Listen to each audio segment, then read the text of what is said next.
21শে ফেব্রুয়ারি শহীদ দিবস ও আন্তর্জাতিক মাতৃভাষা দিবস।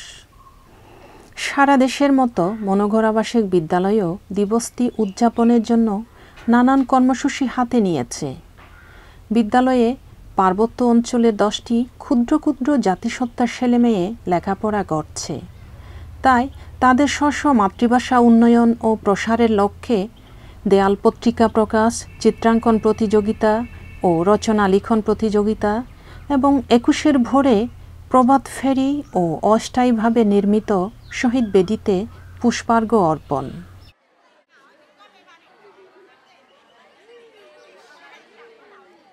আমরা এবছর সারদের এবং ম্যাডামদের উৎসাহ প্রেরণায় আমরা আমাদের বিদ্যালয়ে চিত্রাঙ্কন প্রতিযোগিতা এবং রচনা প্রতিযোগিতা এবং আমরা এই দেয়ালিকা প্রকাশ করছি।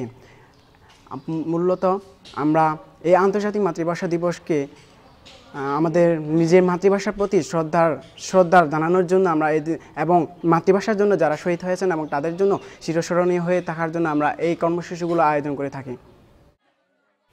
এরই মধ্যে 19শে ফেব্রুয়ারি চিত্রাঙ্কন ও রচনা লিখন প্রতিযোগিতা হয়। 21শে ফেব্রুয়ারি ভোর 6টা থেকে বিদ্যালয়ের মাঠে ছাত্রছাত্রী ও শিক্ষক মণ্ডলীর সমাগম হতে থাকে। 7টায় আনুষ্ঠানিক প্রভাত ফেরি শুরু হয়। 7:30 শহীদ বেদিতে শ্রেণীভিত্তিক পুষ্পার্ঘ অর্পণ শুরু হয়। এরপর শহীদদের স্মরণে 1 মিনিট নীরবতা পালন করা শেষে বিদ্যালয়ের প্রধান শিক্ষক এর মাধ্যমে দেওয়াল পত্রিকার মোড়ক উন্মোচন করা হয়।